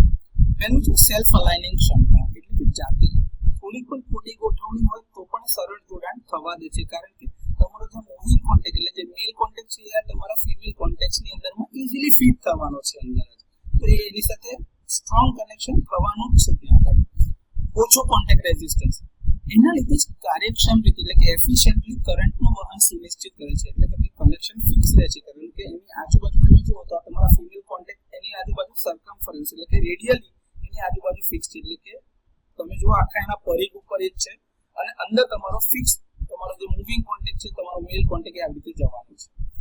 મિકેનિકલ ફ્લેક્સિબિલિટી સારી છે, કારણ કે સ્પ્રિંગ લોડેડ જે ફિંગર્સ છે એટલે આ તમારી આર્કિંગ ફિંગર્સ છે તમારા જે ટ્યુલિપના એ, અને એની ઉપર તમે સ્પ્રિંગ પ્રેશર આપેલું છે, જેથી કરીને થર્મલ એક્સપાન્શન અથવા તો મિકેનિકલ વાઇબ્રેશન જે થવાનું છે એ એને ઇઝીલી એબ્સોર્બ કરી લે, એટલે શોષી લે છે. કોમ્પેક્ટ ડિઝાઇન, સ્વિચ ગિયર અને સર્કિટ બ્રેકર એસેમ્બલીમાં પોતાની જગ્યા બચાવી રાખે છે, એટલે આની ડિઝાઇન બી ખૂબ કોમ્પેક્ટ છે, આપણે હમણાં જ આકૃતિમાં જોયા છે. ઓછી મેન્ટેનન્સની જરૂરિયાત પડે છે, કારણ કે એક સરખું પ્રેશર આખા સર્કમફરન્સ એટલે કે આખા પરિઘ પર તમે જોવા જો તો થતું હોય છે, જેના કારણે કોન્ટેક્ટ પ્રેશર તમારો યુનિફોર્મ રહે છે તો ઘસારો ઓછો લાગે છે. સરળ એસેમ્બલી અને રિપ્લેસમેન્ટ, એટલે કે મોડ્યુલર માળખું એટલે કે જે આ જે સ્ટ્રક્ચર જે છે એ મૂવિંગ છે અને મોડ્યુલર ટાઈપનું છે, એના લીધે જે ફાસ્ટ ઇન્સ્ટોલેશન અને સર્વિસિંગ માટેની જરૂરિયાતને સંતોષે છે. રિલાયબિલિટી ખૂબ જ સારી છે, કારણ કે કનેક્શન ફિક્સ છે, મિકેનિકલ અને ઇલેક્ટ્રિકલ સ્ટેબિલિટી ગમે તે પરિસ્થિતિમાં આનો કોન્ટેક્ટ જોડાણ જે છે તમારું મૂવિંગ કોન્ટેક્ટ જે છે એ ફિક્સ રહે છે એની અંદર, તો એ કનેક્શન છૂટતું નથી, એટલે એની રિલાયબિલિટી ખૂબ જ ઊંચી છે. વારંવારની કામગીરી માટે યોગ્ય છે, કારણ કે તમારી જે પરિસ્થિતિના આધારે સ્વિચિંગ કરવું પડે, પ્લગ ઇન કે પ્લગ આઉટ કરવું પડે, તો એ આવશ્યકતાઓને સંતોષવા માટે આ પ્રકારના કોન્ટેક્ટ ખૂબ જ આદર્શ છે. તો ટ્યુલિપ પ્રકારના કોન્ટેક્ટ્સના આ બધા ફાયદાના કારણે જ આપણે એને વધારે વાપરીએ છીએ. ટ્યુલિપ પ્રકારના સંપર્કો એટલે કે કોન્ટેક્ટ્સની મર્યાદાઓ જણાવો. તો લિમિટેડ કરંટ વહન ક્ષમતાના કારણે બોલ્ટેડ અથવા તો વેલ્ડેડ કોન્ટેક્ટ્સની તુલનામાં ખૂબ વધારે મૂલ્યના વીજ પ્રવાહના ઉપયોગ માટે આદર્શ નથી, એટલે કે હાઈ મેગ્નિટ્યુડના કરંટ માટે આ પ્રકારના કોન્ટેક્ટ ઉપયોગી નથી. વારંવાર ક્લોઝ કરવા અથવા તો ઓપન કરવાથી કોન્ટેક્ટની જે ફિંગર્સ છે ઘસાઈ શકે છે અને એના ઉપરનું જે સ્પ્રિંગ ટેન્શન છે ઓછું થઈ શકે છે. ધૂળ, ભેજ અથવા તો કાટના કારણે એનો કોન્ટેક્ટ રેઝિસ્ટન્સ વધી જાય છે અને એના કારણે ઓવરહીટિંગ અથવા તો આર્કિંગ તરફ દોરી શકે છે. ખાસ કરીને ઉચ્ચ વોલ્ટેજ અથવા તો વેક્યુમ એપ્લિકેશન માટે ચોક્કસ ઉત્પાદન અને ગોઠવણી એટલે કે અરેન્જમેન્ટની જરૂરિયાત હોય છે. સ્પ્રિંગ ફોર્સના કારણે કોન્ટેક્ટ પ્રેશર મર્યાદા સમય જતા ઘટી શકે છે, એટલે કે કોન્ટેક્ટનું જે પ્રેશર જે છે એ લિમિટ ટાઈમ જે હોય એના પછીથી એ ઘટવા લાગે છે, જે વિદ્યુત જોડાણની વિશ્વસનીયતાને અસર કરે છે. કોન્ટેક્ટ ફિંગર્સ અને પ્લગ વચ્ચેનું અસમાન થર્મલ એક્સપાન્શન જે છે તાપમાનના વધઘટ હેઠળ ફિટ અને કોન્ટેક્ટ સ્ટેબિલિટીને અસર કરી શકે છે. એટલે આજે ફિટિંગ બરોબર થતું હોય એ ના થઈ શકે તો ટુલે પ્રકારના કોન્ટેક્ટની આ થોડી મર્યાદાઓ છે જે ધ્યાને રાખવી જરૂરી છે. ફિંગર અને વેજ પ્રકારના કોન્ટેક્ટની એટલે કે સંપર્કોની રચનાત્મક વિગતો યોગ્ય આકૃતિ સાથે સમજાવો. તો આમાં ફિક્સ કોન્ટેક્ટ મુખ્ય બે ભાગોથી બનેલા હોય છે, ફિંગર અને વેજ. એમાં ઇન્ટરનલ જે તમારી પેરિફરી છે, આંતરિક પરિઘ જેને કહે છે, એની આસપાસ ઘણા બધા સ્પ્રિંગ લોડેડ કોપરના ફિંગર્સ કે જે સિલ્વર પ્લેટેડ હોય છે એવા પણ હોય છે કે જે ગોઠવાયેલા છે, જે તમને દેખાય છે જો આકૃતિની અંદર સ્પ્રિંગ લોડેડ જે તમે કહો છો, જે અનેક કરંટના પાથ આપે છે પેરેલલમાં અને એના લીધે સારા ઇલેક્ટ્રિકલ કોન્ટેક્ટની ખાતરી કરે છે. આ ફિક્સ વેજ આકારના સ્લોટ જે તમને દેખાય છે, આ ફિક્સ વેજ આકારના સ્લોટ જે નીચે એ કોપર જોની એક પેર હોય એની સાથે એક અથવા તો વધુ પ્રકારના કોપર જોઈન્ટ સાથે જે જડબા જેવા હોય છે. મૂવિંગ કોન્ટેક્ટને ચુસ્તપણે પકડવા માટે સ્પ્રિંગ ઉપર માઉન્ટ થયેલ હોય છે, જે ફોલ્ટ કરંટ હેઠળ મિકેનિકલ બળનો સામનો કરવા માટે જ ગોઠવાયેલા છે. હવે ફિક્સ કોન્ટેક્ટ જે છે ટેપર્ડ વેજ ટાઈપ હોય છે, જે નળાકાર કોપર પ્લગ તરીકે આકાર પામે છે. નીચે જો તમે જોતા હોય તો આ ફિક્સ કોન્ટેક્ટ દેખાય વેજ ટાઈપમાં નીચે એની વાત ચાલે છે. આગળનો નળાકાર ભાગ ફિંગર્સના ક્લસ્ટરની અંદરમાં પ્રવેશ કરે છે, જેના કારણે ઘણા બધા ઇલેક્ટ્રિકલ કોન્ટેક્ટ્સ અંદર બનતા હોય છે. આ છે ને મૂવિંગ કોન્ટેક્ટ જે અહીંયાથી અંદર જાય તો આ અંદરનો ભાગ જે છે ઘણા બધા કોપરના સ્ટ્રીપ સાથે કનેક્ટેડ હોય છે અંદર. હવે પાછળનો જે વેજ પ્રકારનો ભાગ જે ફિક્સ કોન્ટેક્ટના સ્પ્રિંગ જે જો વચ્ચે સ્લાઇડ કરે છે એમાં મજબૂત મિકેનિકલ પકડ મળે છે અને સ્થિર જોડાણ એટલે કે ફિક્સ કોન્ટેક્ટ જે હોય એ ચોક્કસ એટલે કે સુનિશ્ચિત કરે છે. લિપ સ્પ્રિંગ જે ઉપર આપેલી છે તે દરેક ફિંગરની પટ્ટીની પાછળ લગાડેલી છે. જ્યારે મૂવિંગ નળાકાર એટલે કે જે તમારો જે સિલિન્ડ્રિકલ કોન્ટેક્ટ છે અંદર પ્રવેશ કરે ત્યારે તે ફિંગર્સની ઉપર દબાણ કરે છે, એટલે સ્પ્રિંગર્સ તમારી ખેંચાશે કારણ કે મૂવિંગ કોન્ટેક્ટ અંદર તરફ જતો હોય છે અને લિપ સ્પ્રિંગ વધારે ખેંચાશે નહીં. એના કારણે સ્પ્રિંગ તમારી વળતી જાય છે અને પુનઃસ્થાપિત બળ આપે છે, જેથી કરીને તમારો મૂવિંગ કોન્ટેક્ટ અને ફિક્સ કોન્ટેક્ટ એકબીજાને આમ જલ્દી સલાહ કડક પકડી રાખે. તો આ રીતે ફિંગર અને વેજ ટાઈપ કોન્ટેક્ટ્સની રચના આકૃતિ સાથે તમે સમજી શકશો. ફિંગર અને વેજ પ્રકારના કોન્ટેક્ટ્સના ફાયદાઓ જુઓ તો ફિંગરના કોન્ટેક્ટ્સ અનેક સમાંતર પાથ પૂરા પાડે છે કરંટ માટે, જેના કારણે તમારો કોન્ટેક્ટ રેઝિસ્ટન્સ ઓછો થાય છે અને હીટ ઘટે છે. કરંટ બી વધવાના કારણે તમારો રેઝિસ્ટન્સ ઓછો થાય છે. આ વેજ પ્રકારના જે જડબા એટલે કે જો હોય છે ને એ મજબૂત દબાણ આપે છે અને મિકેનિકલ સ્ટ્રેન્થ સુનિશ્ચિત કરે છે અને શોર્ટ સર્કિટ કરંટ સહિતના હાઈ વેલ્યુના કરંટને સુરક્ષિત રીતે પસાર થવા દે છે. જો એક ફિંગરના કોન્ટેક્ટને થોડું નુકસાન થયું હોય અથવા તો એ કોન્ટેક્ટ ઓક્સિડાઇઝ થયેલો હોય તો પણ એની બાજુમાં બીજા અન્ય ફિંગર્સ જે છે એ કરંટના વહનને જાળવી રાખે છે, જે સિંગલ પોઈન્ટ ફેલિયરને ટાળે છે અથવા તો દૂર કરે છે. આ વેજ પ્રકારનો ભાગ મજબૂત પકડને પૂરી પાડે છે, જેથી કરીને ફોલ્ટ પરિસ્થિતિઓ દરમિયાન જે ઊભા થતા ઇલેક્ટ્રોડાયનામિક ફોર્સ જે છે જેની કિંમત ખૂબ જ વધારે છે એની હેઠળ એ છૂટા પડતા નથી. લીફ સ્પ્રિંગ સાથે ફિંગર્સના કોન્ટેક્ટ થોડી ઘણી ખોટી ગોઠવણીમાં હોય તો પણ પોતાની જાતને સ્વવ્યવસ્થિત કરી શકે છે અને એક સમાન દબાણ સુનિશ્ચિત કરે છે, જ્યાં વેજ પ્રકાર નાની ગોઠવણીની જે ભૂલો છે એને ધ્યાનમાં લીધા વિના એકદમ સુનિશ્ચિત લોકિંગ એટલે કે ચુસ્ત હવા ચુસ્ત જે આપણે કહીએ એવી રીતનું લોકિંગ સુનિશ્ચિત કરે છે. અનેક ફિંગર્સ અને વેજ પ્રકારના જે જડબા એટલે કે જે જો હોય છે જે કરંટ અને હીટનું ડિસ્ટ્રીબ્યુશન કરે છે અને હોટસ્પોટને બનતો અટકાવે છે. આ કોમ્બિનેશન જે છે એ ધોવાણ ઘટાડે છે એટલે કે ઘસારો ઓછો કરે છે, સ્ટ્રેસનું ડિસ્ટ્રીબ્યુશન કરે છે અને બ્રેકરના જે કોન્ટેક્ટ છે એનું ટકાઉપણું વધારે છે. આની મજબૂતાઈના કારણે EHV પ્રકારના circuit breaker, gas insulated substation અને હાઈ રેટેડ એર સર્કિટ બ્રેકર્સમાં વ્યાપકપણે આનો ઉપયોગ કરવામાં આવે છે. કરંટ ટ્રાન્સફર શરૂઆતમાં ફિંગર્સના કોન્ટેક્ટ દ્વારા થાય છે, એટલે કે જે ઇનિશિયલ પાર્ટ છે ત્યાં, અને પછી વેજ પ્રકારના જોબ પર આર્કિંગ સ્ટ્રેસ ઘટાડવાથી લાંબી ઓપરેશનલ લાઈફ સુનિશ્ચિત થાય છે. તો ફિંગર અને વેજ પ્રકારના કોન્ટેક્ટ્સના આ થોડા ઘણા ફાયદાઓ છે. ફિંગર અને વેજ પ્રકારના કોન્ટેક્ટ્સના ગેરફાયદાઓ છે. તો ફિંગર અને વેજ બંનેને એક સાથે જોડવામાં આવતા હોવાથી ડિઝાઇન અને મેન્યુફેક્ચરિંગ પ્રોસેસ જે થાય છે સામાન્ય કોન્ટેક્ટ્સ કરતાં વધુ જટિલ હોય છે. આમાં વધારાની સામગ્રીની જરૂરિયાત છે, જેમ કે ફિંગર કોન્ટેક્ટ્સ, વેજનું પાર્ટ, લિફ્ટ સ્પ્રિંગ્સ વગેરે આજુબાજુ લગાવવા માટે અને ચોકસાઈથી એની ગોઠવણીની જરૂરિયાતના કારણે એનો ખર્ચમાં વધારો થાય છે. કોમ્પોનન્ટ્સની સંખ્યા વધુ હોવાથી ખાસ કરીને ફિંગર સ્પ્રિંગ્સ અને વેજ સરફેસ પર ઘસારો થવાની શક્યતા વધી જાય છે, જેથી ઇન્સ્પેક્શન, ગ્રીસિંગ અને રિપ્લેસમેન્ટ કરવું મુશ્કેલ બને છે. ફિંગર અને વેજ બંને વચ્ચે સમાન દબાણ ન હોવાના કારણે કેટલાક ભાગોમાં લોકલાઇઝ હીટિંગ અથવા તો હીટિંગ થવાની શક્યતાઓ રહે છે, જેના કારણે ઘસારો ઝડપથી વધે છે. સિમ્પલ ફિંગર અથવા તો વેજ કોન્ટેક્ટની તુલનામાં કમ્બાઇન્ડ કોન્ટેક્ટ્સ માટે વધુ જગ્યાઓ જોઈએ છે. લિફ્ટ અથવા તો ફિંગર સ્પ્રિંગ્સ પર દબાણ પૂરું પાડે છે, જેથી વારંવારના ઓપરેશનના કારણે સ્પ્રિંગ નબળા પડી શકે છે અથવા તો ખરાબ થઈ શકે છે, જેના કારણે કોન્ટેક્ટ્સની અસરકારકતા ઘટે છે. તો આ રીતે ફિંગર અને વેજ પ્રકારના કોન્ટેક્ટ્સના થોડા ગેરફાયદાઓ છે. બટ પ્રકારના કોન્ટેક્ટ્સ એટલે કે સંપર્કોની રચનાત્મક વિગતો એટલે કે કન્સ્ટ્રક્શન ડિટેલ્સની આપણે વાત કરીએ છીએ, તો એને થોડી સંક્ષિપ્તમાં જણાવો. તો બટ પ્રકારના જે કોન્ટેક્ટ છે એની અંદરમાં બે ફ્લેટ સરફેસ એટલે કે બે ફ્લેટ સપાટીઓ એકબીજા સાથે સામેલ હોય છે, જે સીધા એકબીજા સાથે સામસામેના કોન્ટેક્ટમાં, જો તમે જોઈ શકતા હો આવા સામસામેના કોન્ટેક્ટમાં હોય છે. આ સપાટીઓ જે છે એકબીજાની ડાયરેક્ટ આવા કોન્ટેક્ટમાં હોય છે. આનો કોન્ટેક્ટ એરિયા સામાન્ય રીતે ગોળાકાર અથવા તો લંબચોરસ હોઈ શકે છે. જો તમે અહીંયા જોતા હોય તો અહીં આકૃતિમાં તો કે આ લંબચોરસ છે અને એનો જે કોન્ટેક્ટ એરિયા જે આગળનો ભાગ છે ને એ તમારો ગોળાકાર છે. જો તમને અહીંયા જોવા મળતું હોય તો આ તમારી નોર્મલ પોઝિશન છે. અહીંયા પાછળથી સ્પ્રિંગ પ્રેશર લાગેલું છે, આ તમારો મૂવિંગ કોન્ટેક્ટ છે. કોન્ટેક્ટ મટીરિયલ જે છે એ રેઝિસ્ટન્સ ઓછો કરવા માટે, આર્કિંગને ઘટાડવા માટે તો ચાંદીના મિશ્ર ધાતુમાંથી બનાવી શકાય, તાંબાનો હોઈ શકે અથવા તો ચાંદી ટંગસ્ટન જેવા મિશ્ર ધાતુમાંથી કે જેની અંદરમાં કન્ડક્ટિવિટી તમારી વધારે હોય તો રેઝિસ્ટિવિટી ઓછી હોય. એટલે કન્ડક્ટિવિટી વધારે હોય તો એના દ્વારા તમારો કોન્ટેક્ટ રેઝિસ્ટન્સ ઓછો થશે, આર્કિંગ ઘટશે. આના લીધે આર્કિંગ ઓછું થાય છે.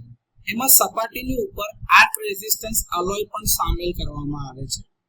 ઓપરેશન દરમિયાન કોન્ટેક્ટ્સને એકબીજા સાથે મજબૂત રીતે દબાવવા માટે સ્પ્રિંગ મિકેનિઝમ, જો તમે જોતા હતા સ્પ્રિંગ મિકેનિઝમનો યુઝ થાય. જો અહીંયા સ્પ્રિંગ દેખાય છે તમને, સ્પ્રિંગ મિકેનિઝમનો યુઝ થાય છે કે જે કોન્ટેક્ટને પ્રેશર આપીને ફિક્સ કરેલું રાખે, જેથી કરીને મૂવિંગ કોન્ટેક્ટ અને ફિક્સ કોન્ટેક્ટ એકબીજાની નજીક રહે, છૂટા પડે જ નહીં. તો એ મજબૂત રીતે એક સાથે દબાવવા માટે સ્પ્રિંગ મિકેનિઝમ અથવા તો મૂવિંગ આર્મ અથવા તો મિકેનિકલ પ્રેશર લાગુ કરવા માટે વ્યવસ્થા કરવામાં આવે છે, જેથી કરીને કોન્ટેક્ટ રેઝિસ્ટન્સ તમારો ઓછો થાય. હવે રેઝિસ્ટન્સ ઓછો થાય તો વોલ્ટેજ ડ્રોપ કોન્ટેક્ટ આગળ ઓછા થાય, અને વોલ્ટેજ ડ્રોપ ઓછા થાય તો આર્કિંગ થવાની સમસ્યા ઓછી થશે, અને કરંટ બધું જેટલો આવે છે બધો જ પાસ થતો જશે.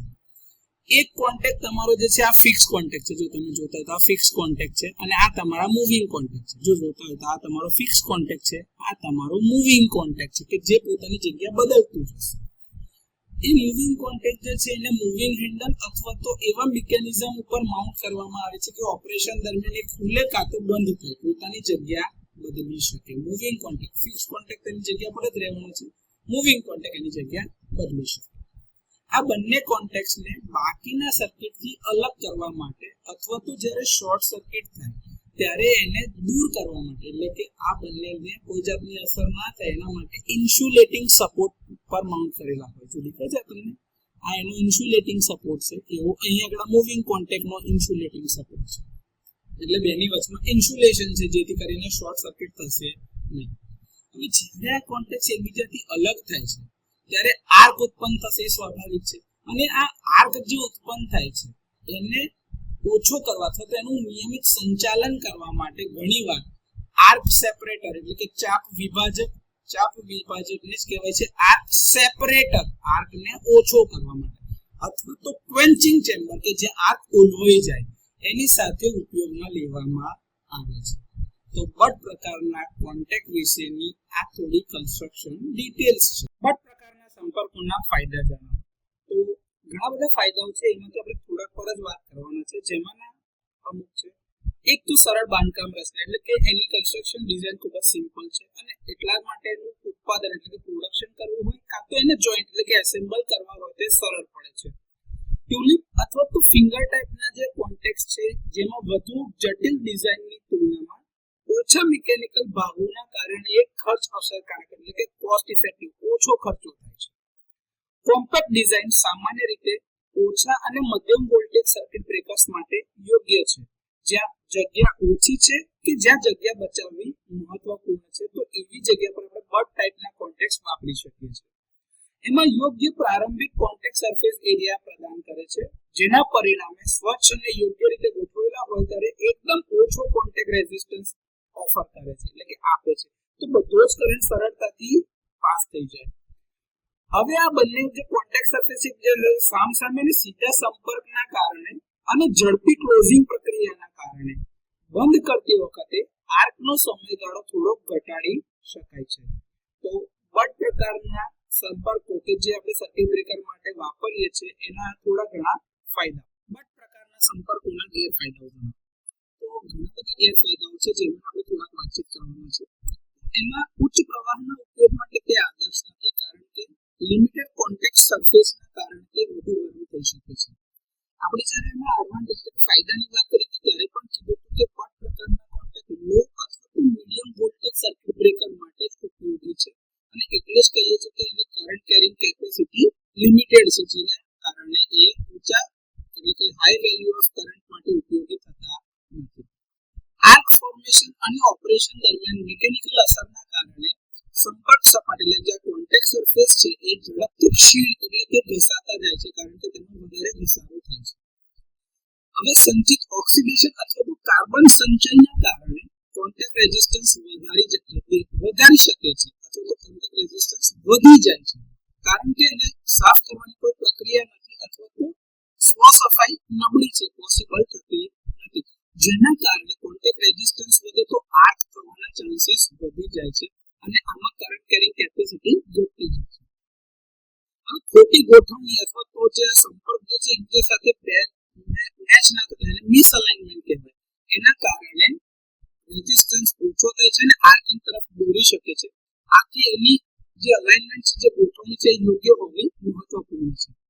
ફિંગર અથવા તો ટ્યુલિપ પ્રકારના સંપર્કોની તુલનામાં સમય જતા આના સરફેસ ઉપર ખાડા પડે છે, એટલે કે સરફેસ અનઇવન થાય કાં તો ડિફોર્મેશન એટલે કે કોઈ જગ્યાથી વળી જાય કાં તો તૂટી જાય એવું થાય અથવા તો ધોવાણ થવાની સંભાવના વધુ હોય છે અને તેના કારણે એની ઓપરેટિંગ લાઈફ એટલે કે આયુષ્ય ઘટે છે. તો સર્કિટ બ્રેકર માટે વપરાતા બટ પ્રકારના સંપર્કોના થોડા ગેરફાયદા. બ્રશ પ્રકારના કોન્ટેક્ટની રચના યોગ્ય આકૃતિ સાથે સમજાવો. તો અહીંયા થોડા કમ્પોનન્ટ છે અને એના વિશેની માહિતી છે કે ભાઈ બ્રશ પ્રકારના કોન્ટેક્ટમાં કઈ કઈ એસેમ્બલીની જરૂરિયાત છે. તો સૌથી પહેલા બ્રશ કોન્ટેક્ટ. તો આ બ્રશ કોન્ટેક્ટ જે છે એ ફ્લેક્સિબલ ફિંગર્સ અથવા તો સ્ટ્રીપ પ્રકારના હોય છે, જો તમે અહીંયા આકૃતિમાં જોઈ શકતા હોય. બારીક ધાતુના વાયર અથવા તો લેમિનેટેડ કોપર સ્ટ્રીપથી એ બનાવેલા હોય છે અને આ બ્રશ મૂવિંગ અથવા તો રોટરી સંપર્ક સપાટી એટલે કે કંડક્ટર જે છે શાફ્ટ રિંગ અથવા તો પ્લગ જે આપણે આર્મેચર ઉપર તમે જોયું હતું ડીસી મશીનમાં કોમ્યુટેટર સેગમેન્ટની ઉપર તમે જે બ્રશ લગાડો છો એ જ પ્રકારના કોન્ટેક્ટ છે અને એ રોટરી સપાટી સાથે આવી રીતે કોન્ટેક્ટ કરે છે. એને હવે બ્રશ જે છે એને રાખવા માટેના બ્રશ હોલ્ડર અથવા તો બ્રશ કેરિયર હોય છે. તો એક નોન કન્ડક્ટિંગ ફ્રેમ અથવા તો હાઉસિંગ કે જે બ્રશ એલિમેન્ટ્સને જગ્યા પર રાખે છે એટલે કે પોતાની પોઝિશન પર રાખે છે અને એની માટે એક સ્ટ્રક્ચરલ સપોર્ટ તૈયાર કરે છે. સ્પ્રિંગ કે કમ્પ્રેશન મિકેનિઝમ. હવે આ કોન્ટેક્ટ સપાટી સાથે સારો ઇલેક્ટ્રિકલ કોન્ટેક્ટ સુનિશ્ચિત કરવા માટે એના ઉપર કન્ટિન્યુઅસ પ્રેશર એટલે કે સતત દબાણ લાગુ કરવું જરૂરી છે અને એના માટે સ્પ્રિંગ અથવા તો કમ્પ્રેશન મિકેનિઝમ લગાવેલું હોય છે, જેનાથી ઘસારો અને વાઇબ્રેશનનો સામનો કરી શકાય અથવા તો ઓછા કરી શકાય. કોન્ટેક્ટ સરફેસ તો કે ભાઈ તમારી જે સામાન્ય રીતે એક ફરતું અથવા તો સ્લાઇડિંગ નળાકાર પ્રકારનું જે કંડક્ટર જેને આપણે રોટર કહીએ છીએ અથવા તો રિંગ ટાઈપ કોન્ટેક્ટ અથવા તો રેલ ટાઈપના કોન્ટેક્ટ હોય છે, જેના ઉપર બ્રશ કોન્ટેક્ટ બેસાડવામાં આવે છે અને તે સરળ અને કન્ડક્ટિંગ હોવું જરૂરી છે. આર્ક ચેમ્બર એ ઓપ્શનલ છે. હાઈ વોલ્ટેજ એપ્લિકેશન માટે બ્રેકિંગની કામગીરી દરમિયાન આર્કને સુરક્ષિત રીતે કંટ્રોલ કરવા માટે આર્ક ચેમ્બર આપવામાં આવે છે. આકૃતિમાં તમે જોઈ શકો છો આ તમારા ફિક્સ કોન્ટેક્ટ અને આ તમારા મૂવિંગ કોન્ટેક્ટ છે કે જે રોટર સપાટીની સાથે કોન્ટેક્ટમાં આવે છે અને આ રીતે બ્રશ કોન્ટેક્ટ સપાટીને અડકેલા હોય છે અને જ્યારે ઓપરેશન થાય ત્યારે એ મેકિંગ બ્રેકિંગ ઓપરેશન થાય છે એટલે ફિક્સ કોન્ટેક્ટથી મૂવિંગ કોન્ટેક્ટ છૂટા પડે છે. તો આ રીતે બ્રશ કોન્ટેક્ટની રચના આકૃતિ સાથે સમજી શકાય છે. સર્કિટ બ્રેકરના બ્રશ પ્રકારના કોન્ટેક્ટ્સના ફાયદાઓ જણાવો. તો સર્કિટ બ્રેકરમાં બ્રશ પ્રકારના કોન્ટેક્ટ્સનો ઉપયોગ કન્વેન્શનલ એટલે કે પરંપરાગત બટ અથવા ફિંગર કોન્ટેક્ટ્સના બદલે કેટલીક ડિઝાઇનમાં કે જેમાં ખાસ કરીને low voltage air circuit breakers અને હાઈ કરંટ એપ્લિકેશનની અંદરમાં આ પ્રકારના કોન્ટેક્ટનો ઉપયોગ થાય છે. ઘણા બારીક સ્ટ્રીપ અથવા તો બ્રશનો ઉપયોગ થતો હોવાથી કુલ અસરકારક કોન્ટેક્ટ વિસ્તાર અથવા તો જે કોન્ટેક્ટ એરિયા કહીએ છીએ એ વધે છે. અનેક સમાંતર કોન્ટેક્ટ પાથ કોન્ટેક્ટ રેઝિસ્ટન્સને ઘટાડે છે અને કરંટ કેરિંગ કેપેસિટી એટલે કે કરંટ વહન ક્ષમતામાં સુધારો કરે છે અને કરંટનું ડિસ્ટ્રીબ્યુશન કરે છે જેથી કરીને હીટ અને પાવરના લોસ ઓછા થાય છે. આ જે બ્રશ છે બંડલ એ એક જ સોલિડ કોન્ટેક્ટ સપાટી કરતાં વધુ અસરકારક રીતે હીટ ડિસિપેશન કરે છે કારણ કે એમાંથી બ્રશની સપાટી નાની પેરેલલ સ્ટ્રીપ્સમાં હોય છે. ફ્લેક્સિબલ બ્રશ થોડી ગોઠવણીની ભૂલ એટલે કે અરેન્જમેન્ટ થોડીક મિસઅલાઇન થઈ હોય અથવા તો જો એમાં વેર એન્ડ ટેર ઘસારો પણ આવતો હોય તો પણ સપાટીનો કોન્ટેક્ટ સારી રીતે જાળવી શકે છે સુનિશ્ચિત કરે છે જેથી કરીને કોન્ટેક્ટ રહે અને વાઇબ્રેશન અને મિકેનિકલ શોક આવતા હોય ત્યારે પણ એ રિલાયબલ કોન્ટેક્ટ જાળવી રાખે છે. અને આમાં ઘણી બધી સ્ટ્રીપ્સ વાપરતા હોઈએ છે જેના કારણે પર સ્ટ્રીપ જે ઘસારો થાય છે એ ઓછો થાય છે અને બધા જ કોન્ટેક્ટની અંદરમાં એ ડિસ્ટ્રીબ્યુટ થાય છે જેના કારણે બ્રેકરના કોન્ટેક્ટની મિકેનિકલ લાઈફમાં વધારો થાય છે. રિજિડ કોન્ટેક્ટ જે તમારા જે સોલિડ રિજિડ કોન્ટેક્ટ હોય એની તુલનામાં ઓછો કોન્ટેક્ટ બાઉન્સ લાગે છે કારણ કે બ્રશ એસેમ્બલી પર સ્પ્રિંગ પ્રેશર લાગતું હોય એટલે એ હલી શકે એમ હોય. તો ક્લોઝિંગ ઓપરેશન દરમિયાન એની રિલાયબિલિટીમાં પણ વધારો થાય છે. આર્ક એનર્જી બહુવિધ કોન્ટેક્ટ પોઈન્ટ્સ એટલે કે એક કરતાં વધારે કોન્ટેક્ટ પોઈન્ટ્સ પર ડિસ્ટ્રીબ્યુટ થાય છે તેથી દરેક ઇન્ડિવિજ્યુઅલ સ્ટ્રીપ ઉપર આનો ઘસારો ઓછો થાય છે.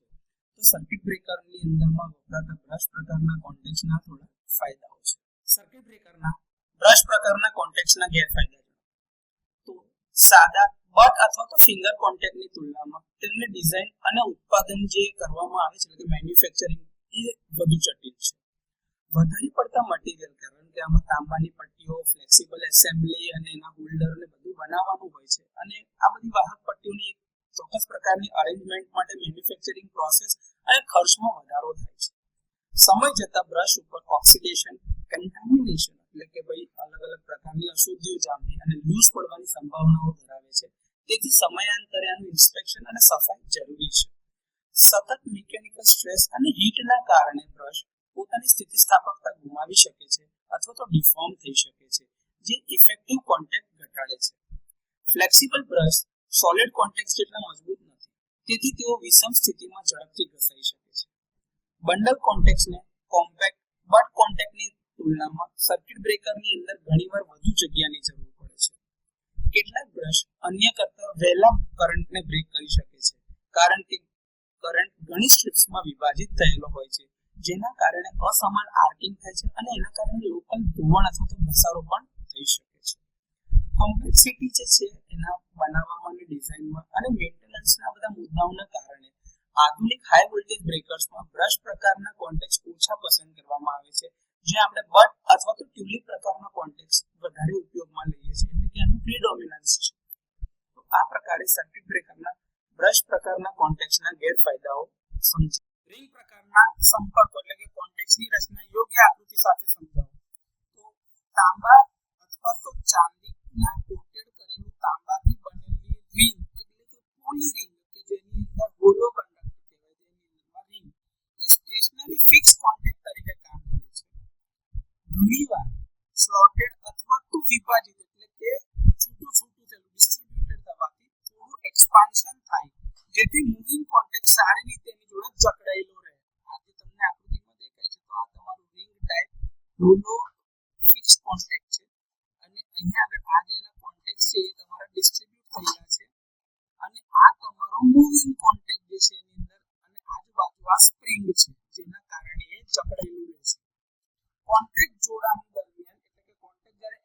થશે તે દરમિયાનમાં રિંગમાં જે આ પ્રવેશતો આ નળાકાર કોન્ટેક્ટ જે દેખાય છે મૂવિંગ કોન્ટેક્ટ સિલિન્ડ્રિકલ પ્રકારનો છે એટલે કે નળાકાર પ્રકારનો કોન્ટેક્ટ જે સળિયો જે છે મૂવિંગ કોન્ટેક્ટ તરીકે કામ કરે છે.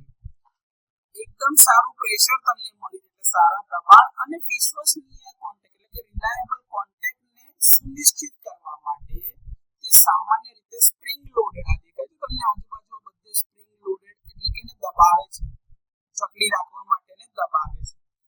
નિવેશ એટલે કે પ્રવેશ દરમિયાન જ્યારે અંદર તમારો કોન્ટેક્ટ મૂવિંગ કોન્ટેક્ટ ઇન્સર્ટ થતો હોય તે દરમિયાનમાં પ્રેશર અને સેલ્ફ સેન્ટર્ડ એટલે કે સ્વ કેન્દ્રીકરણ જાળવવા માટે રિંગની આસપાસ અથવા તો એની અંદરમાં આવી રીતે સ્પ્રિંગ મૂકેલા હોય છે જેથી કરીને એક્સપાન્શન સારું થાય તો કોન્ટેક્ટ અંદર ઈઝીલી જઈ શકે. ડિસ્કનેક્શન દરમિયાન આર્કનું સંચાલન કરવા માટે આર્ક ઇન્ટરપ્શન ચેમ્બર ઘણીવાર આર્ક સેપરેટર્સ એટલે કે આર્ક વિભાજક અથવા તો ગેસ ઇન્સ્યુલેટેડ ચેમ્બરની સાથે આવેલા હોય છે. મેલ અને ફિમેલ બંને રિંગ કોન્ટેક્ટ દરમિયાનમાં કોન્ટેક્ટ રેઝિસ્ટન્સ ઓછો કરવા માટે અને એના ઉપર જે બધું ઓક્સિડેશન થતું હોય એ ઘટાડવા માટે ચાંદી અથવા તો નિકલ પ્લેટેડ હોય છે. તો રિંગ પ્રકારના કોન્ટેક્ટ્સ કે જે આપણે સર્કિટ બ્રેકરમાં વાપરીએ છીએ તેની આકૃતિ પણ બતાવી છે અને એની રચના આવી પ્રકારના સંપર્કોના ફાયદાઓ જણાવો.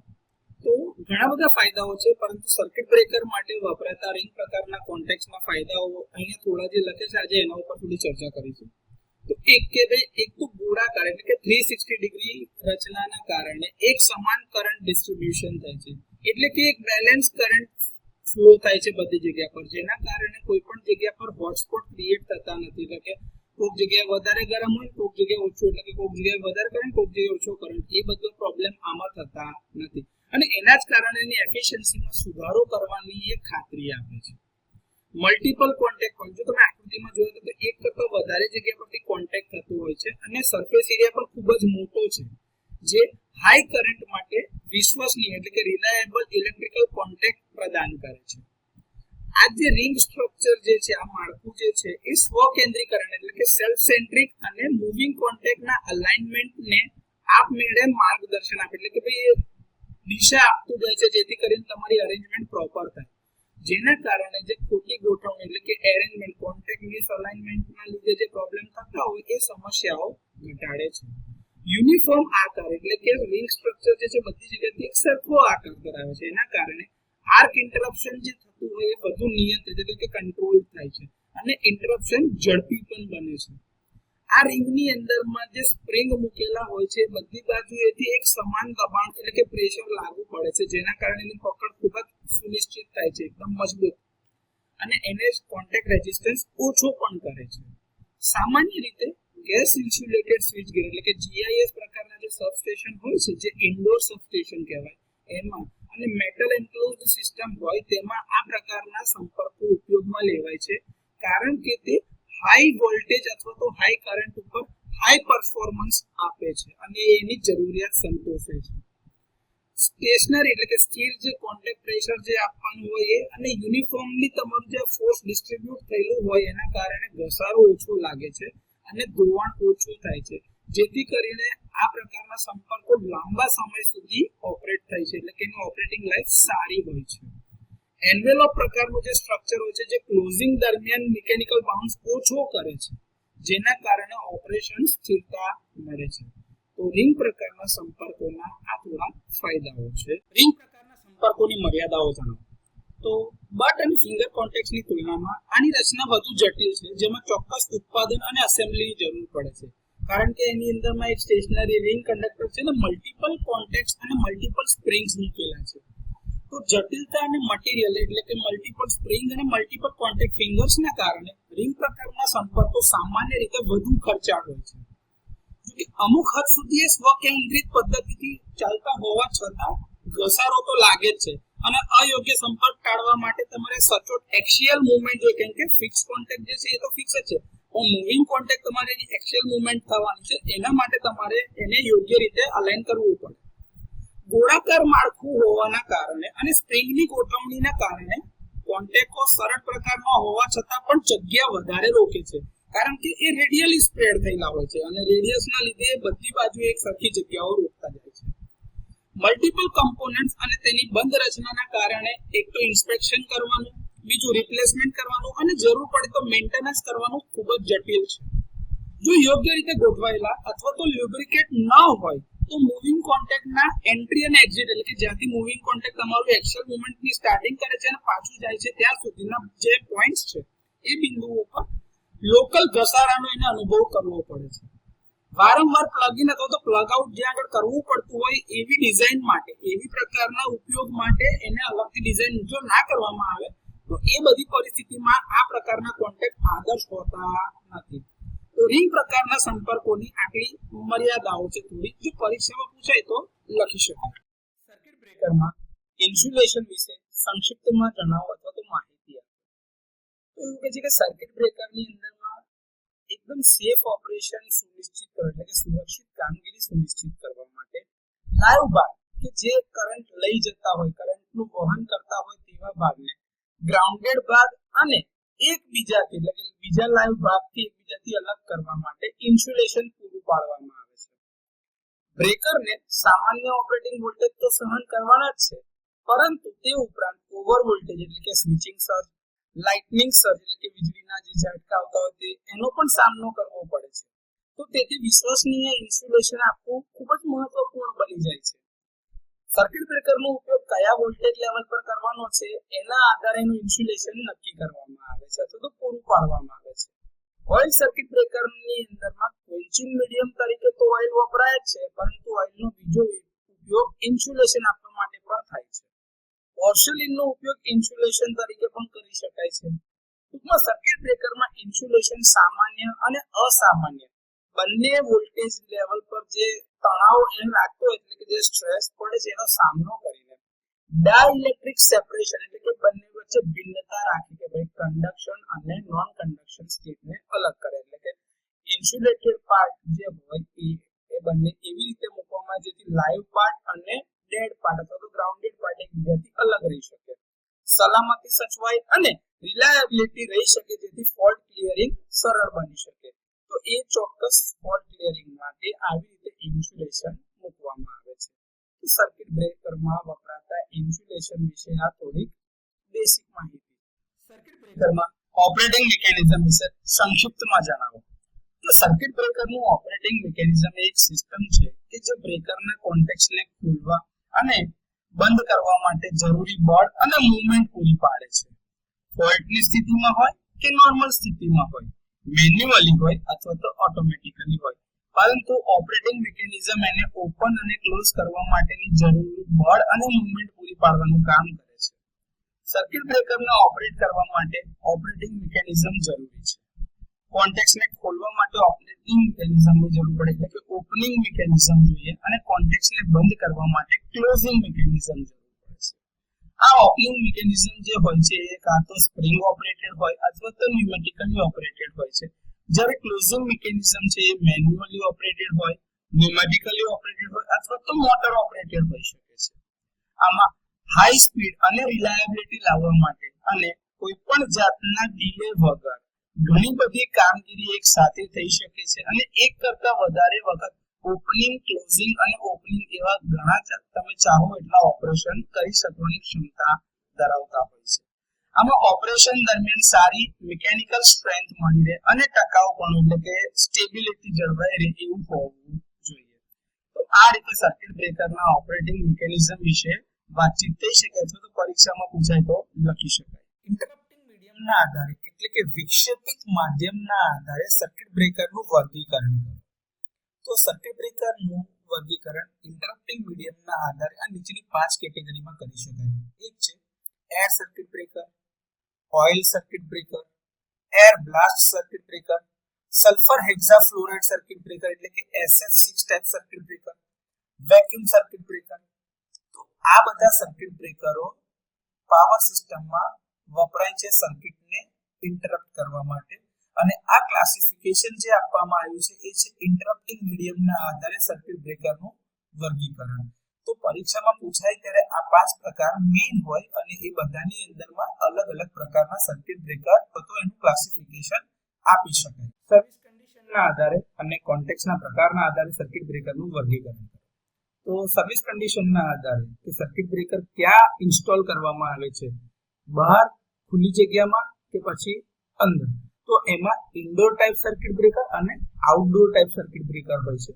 હવે સર્કિટ બ્રેકરની અંદર જેમ પેલા મેકિંગ એન્ડ બ્રેકિંગના જે કોન્ટેક્ટ હોય છે એટલે કે ફિક્સ કોન્ટેક્ટ અને મૂવિંગ કોન્ટેક્ટ, એના પ્રકારના આધારે જેનું વર્ગીકરણ કરવામાં આવે તો ટ્યુલિપ ટાઈપના કોન્ટેક્ટ હોઈ શકે છે અંદર, ફિંગર અને વેજ ટાઈપના કોન્ટેક્ટ હોઈ શકે છે, બટ પ્રકારના કોન્ટેક્ટ હોઈ શકે છે, બ્રશ ટાઈપના કોન્ટેક્ટ હોઈ શકે છે, રિંગ ટાઈપ કોન્ટેક્ટ હોઈ શકે છે, અથવા તો શંકુ એટલે કે કોન પ્રકારના કોન્ટેક્ટ વાપરી શકાય છે. તો સર્કિટ બ્રેકરમાં આવા અલગ અલગ પ્રકારના કોન્ટેક્ટ વાપરવામાં આવે. ટેન્ક અરેન્જમેન્ટ અને માઉન્ટિંગના આધારે સર્કિટ બ્રેકરનું વર્ગીકરણ. તો જે ટેન્ક અરેન્જમેન્ટ છે એટલે કે જે ટાંકીની ગોઠવણી છે એના આધારે જો વર્ગીકરણ કરવામાં આવે તો બ્રેકર બે રીતે વર્ગીકૃત થઈ શકે. એક છે કે દરેક પોલ માટે અલગ અલગ ટાંકી મૂકવામાં આવે અથવા તો બધા પોલ માટે એક જ ટાંકી મૂકવામાં આવે. અને માઉન્ટિંગના આધારે જો વર્ગીકરણ કરવામાં આવે તો સર્કિટ બ્રેકર ત્રણ અલગ અલગ રીતે ક્લાસિફાય થઈ શકે એટલે કે વર્ગીકૃત થઈ શકે. એમાં એક છે front panel mounting, rear panel mounting એટલે કે પેનલની પાછળનું માઉન્ટિંગ હોય અથવા તો પેનલથી દૂર એટલે કે સ્વિચ યાર્ડની અંદર મૂકેલા કંટ્રોલિંગ સર્કિટ બ્રેકરનું જે થતું હોય ત્યાં આગળ કંટ્રોલ રૂમમાંથી થતું હોય.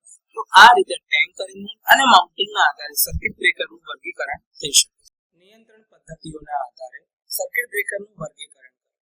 તો નિયંત્રણ પદ્ધતિ એટલે કે કંટ્રોલ ટેકનિક અથવા તો કંટ્રોલ મેથડના આધારે સર્કિટ બ્રેકરનું વર્ગીકરણ મુખ્યત્વે બે રીતે થઈ શકે. એક છે ડાયરેક્ટ કંટ્રોલ કે જેમાં તમે ડાયરેક્ટ બ્રેકરને કંટ્રોલ કરી રહ્યા છો, અને બીજું છે રિમોટ કંટ્રોલ કે જેમાં તમે દૂરથી એના ઓપરેશનને કંટ્રોલ કરી રહ્યા છો. આ રિમોટ કંટ્રોલ ટેકનિકની અંદરમાં બે પ્રકારની ટેકનિક છે. કાં તો ઇલેક્ટ્રિક સપ્લાયથી તમે એને કંટ્રોલ કરો, કાં તો ન્યુમેટિક એટલે કે પ્રેશર મેથડથી એટલે કે મિકેનિકલ વેથી એને કંટ્રોલ કરો. ઇલેક્ટ્રિકલ રીતે કંટ્રોલ કરવું હોય તો એમાં પાછા બીજા બે ટેકનિક છે. કાં તો એ મોટર કંટ્રોલ હોઈ શકે છે, કાં તો એ સોલેનોઇડ કંટ્રોલ હોઈ શકે છે. તો આ રીતે કંટ્રોલ ટેકનિક અથવા તો નિયંત્રણ પદ્ધતિના આધારે સર્કિટ બ્રેકરનું વર્ગીકરણ મુખ્યત્વે બે રીતે થઈ શકે છે. આર્ક ફેનોમેના સમજાવો એટલે કે આર્ક શું હોઈ શકે છે અને કેવી રીતે થાય છે એ સમજાવો એવું પૂછવામાં આવે તો લખાય આર્ક એ આયોનાઇઝ્ડ ગેસનો એક પટ્ટો છે. જ્યારે બ્રેકર્સના કોન્ટેક્ટ એટલે કે સંપર્કોને એકબીજાથી અલગ કરવામાં આવે છે ત્યારે આયનીકરણની પ્રક્રિયા થાય છે. જ્યારે ફોલ્ટ થાય છે ત્યારે કોન્ટેક્ટ્સમાંથી પસાર થતા પ્રવાહનું મૂલ્ય વધે છે અને કોન્ટેક્ટ એરિયા, કેમ કે કોન્ટેક્ટ એકબીજાથી દૂર થતા હોવાથી કોન્ટેક્ટ એરિયા ઘટે છે. એ ઘટવાના કારણે રેઝિસ્ટન્સમાં વધારો થાય છે. હવે પ્રવાહનું મૂલ્ય વધારે હોવાથી ઉચ્ચ વોલ્ટેજ ગ્રેડિયન્ટ ઉત્પન્ન થાય છે. તેથી ઉચ્ચ ફિલ્ડ ઉત્સર્જન દ્વારા ઇલેક્ટ્રોડની સપાટી પરથી ઇલેક્ટ્રોન ઉત્સર્જિત થાય છે. ઉપરાંત કરંટ ઘનતા પણ વધારે છે, કેમ કે કરંટ પર યુનિટ એરિયા ઓછો થાય છે અને કરંટ વધારે છે એટલે કે કરંટ ઘનતા વધારે હોવાના કારણે ઉચ્ચ તાપમાન ઉત્પન્ન થાય છે અને એના લીધે થર્મલ ઉત્સર્જનના કારણે પણ ઇલેક્ટ્રોન ઉત્સર્જિત થાય છે. ઉત્પાદિત થતા એટલે કે આ આયોનાઇઝેશનના કારણે જે પ્રાથમિક ઇલેક્ટ્રોન જે આસપાસની હવાના અણુઓ સાથેની અથડામણના કારણે બીજા ઇલેક્ટ્રોન ઉત્પન્ન કરે છે, જેને આપણે સેકન્ડરી ઇલેક્ટ્રોન એટલે કે ગૌણ ઇલેક્ટ્રોન કહે છે, અને એ ઉત્પન્ન કરે છે. ફિલ્ડ સ્ટ્રેન્થમાં વધારો થવાના કારણે, સરેરાશ મુક્ત પાથમાં વધારો એટલે કે માર્ગમાં વધારો થવાના કારણે અને થર્મલ આયોનાઇઝેશન એટલે કે આયનીકરણની પ્રક્રિયાના કારણે આ આયનીકરણ પ્રક્રિયા ચાલુ રહેશે અને આર્ક સતત ચાલુ રહેશે.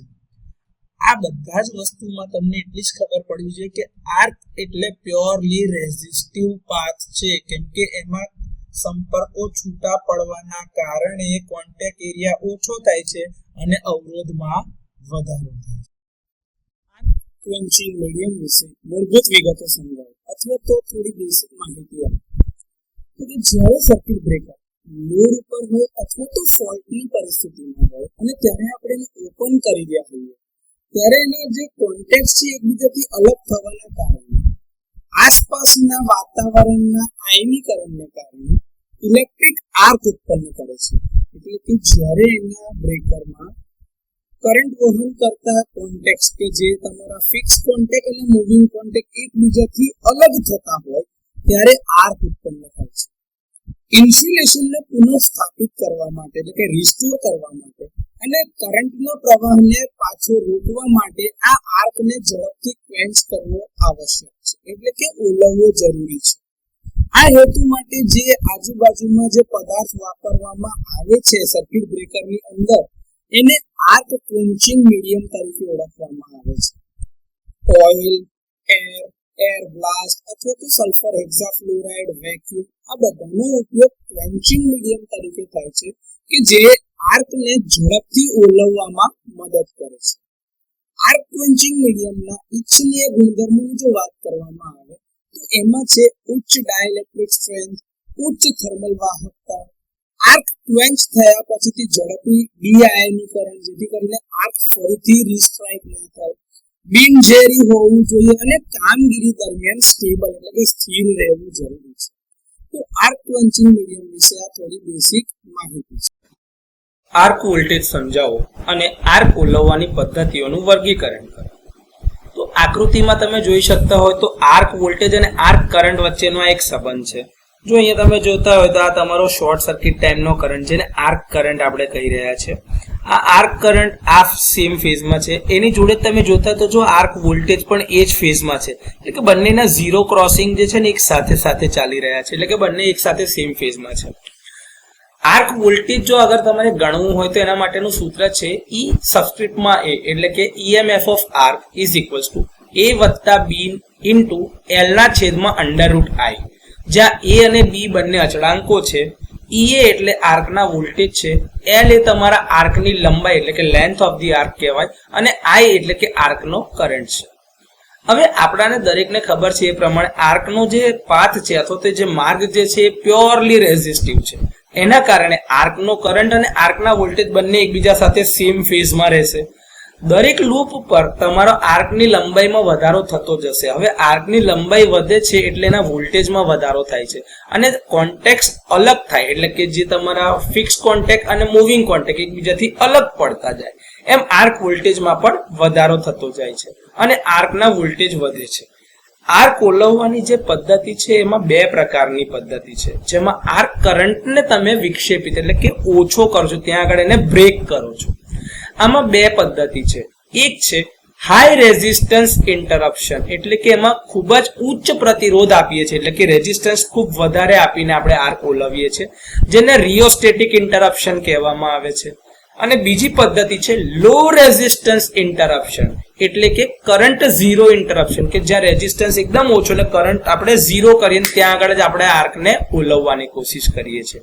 તો આ રીતે આર્ક વોલ્ટેજ અને એને ઓલવવાની જે પદ્ધતિ છે એના વિશેની વાતચીત કરી શકાય અથવા તો સમજાવી શકાય. સર્કિટ બ્રેકરમાં હાઈ રેઝિસ્ટન્સ અથવા તો રિયોસ્ટેટિક આર્ક ઇન્ટરપ્શન આ પદ્ધતિનો નામ છે કે હાઈ રેઝિસ્ટન્સ, એટલે કે આર્કને નિયંત્રિત કરવામાં આવે છે, જેથી સમય વધતા આર્કના રેઝિસ્ટન્સમાં વધારો થાય છે.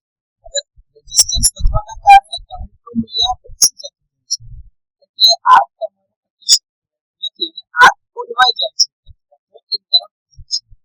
એસી સર્કિટ બ્રેકરમાં આર્ક વોલ્ટેજ અને આર્ક કરંટ, એટલે કે જે વોલ્ટેજ અને કરંટ છે, જેમ કે એનું નેચર પ્યોરલી રેઝિસ્ટિવ છે, એટલે બંને એકબીજા સાથે સેમ ફેઝમાં હોય છે. એટલે જ્યારે આર્ક કરંટ શૂન્ય થઈ જાય છે ત્યારે એના કોન્ટેક્ટ પર જે વોલ્ટેજ બચે એ પણ લગભગ શૂન્ય થઈ જાય છે અને રીસ્ટ્રાઇકિંગ વોલ્ટેજ. તેથી આર્કના ફરીથી સ્ટ્રાઇકિંગની શક્યતાઓ ઘણી ઓછી થઈ જાય છે, કારણ કે વોલ્ટેજ શૂન્ય છે. પરંતુ આર્કમાં વિસર્જન વખતે જે ઉર્જા હોય છે એ ખૂબ જ વધારે હોય છે. એટલા માટે થઈને જ આ પદ્ધતિનો ઉપયોગ ઓછા અથવા તો મધ્યમ ઉર્જાવાળા એસી અને ડીસી સર્કિટ બ્રેકરમાં થાય છે. હવે આર્કના રેઝિસ્ટન્સમાં વધારો કેવી રીતે કરી શકાય? તો એ ચાર અલગ અલગ રીતે કરી શકાય છે. એક, તેની લંબાઈમાં વધારો. તો આર્કની લંબાઈ જે છે એ તમે વધારતા જાઓ તો લંબાઈ વધવાના કારણે આર્કનો રેઝિસ્ટન્સ ખૂબ વધતો જાય છે, કારણ કે આર ઇઝ ડાયરેક્ટલી આર્કને ઠંડો કરવો. જ્યારે આર્કને તમે ઠંડો કરવા જાઓ છો ત્યારે હાઈ કરંટ ચાલુ રાખવા માટે જરૂરી વધારે પડતા વોલ્ટેજની જરૂર હોય છે, જે હોતા નથી. તેથી આર્કના ઠંડા થવાના કારણે અસરકારક રેઝિસ્ટન્સ પણ વધતો જાય છે. આર્કને વિભાજિત કરવું. સર્કિટ બ્રેકરના જે બે મુખ્ય કોન્ટેક્ટ છે, મૂવિંગ કોન્ટેક્ટ અને ફિક્સ કોન્ટેક્ટ, એનો અક્રોસમાં એની ઉપર સારી માત્રામાં વોલ્ટેજ શોષાય છે. જો મુખ્ય આર્કને આપણે નાના ભાગમાં વિભાજિત કરી દઈએ તો એના જે દરેક સ્પ્લિટર હશે, દરેક સ્પ્લિટર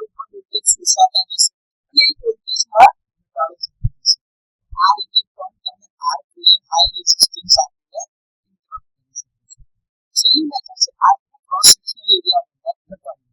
બીજું આર્કનો ક્રોસ સેક્શનલ એરિયા ઓછો થાય તો આર્ક ચાલુ રાખવા માટે જરૂરી વોલ્ટેજ વધારે જોઈતા હોય છે. એનો અર્થ એ છે કે રેઝિસ્ટન્સ વધતું જાય છે.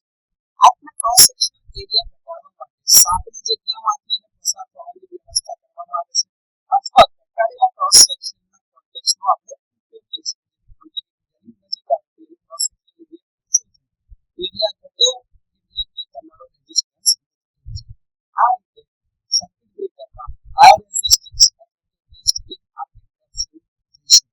ઉચ્ચ પ્રતિકાર આર્ક વિક્ષેપ પદ્ધતિ એટલે કે હાઈ રેઝિસ્ટન્સ આર્ક ઇન્ટરપ્શન મેથડનો ઉપયોગ કરીને આર્ક ઓલવવાની રીતોની યાદી બનાવો. તો કુલ 4 રીતે તમે આ પદ્ધતિથી આર્ક ઓલવી શકો છો અથવા રોકી શકો છો. એક કે આર્કની લંબાઈ વધારીને, બીજું આર્કને ઠંડુ કરીને તેનું ટેમ્પરેચર ઓછું કરીને, આર્કને વિભાજિત કરીને એટલે કે નાના ટુકડામાં સ્પ્લિટ કરીને, આર્કનો ક્રોસ સેક્શનલ એરિયા ઘટાડીને એટલે કે વિસ્તારને ઓછો કરવાથી રેઝિસ્ટન્સ વધશે. રેઝિસ્ટન્સ વધવાના કારણે આર્ક એક્સટિંગ્યુશન એટલે કે ઓલવાશે. તો આ રીતે આ 4 મેથડથી તમે હાઈ રેઝિસ્ટન્સ આર્ક ઇન્ટરપ્શન મેથડનો યુઝ કરીને આર્કને ઓલવી શકો છો.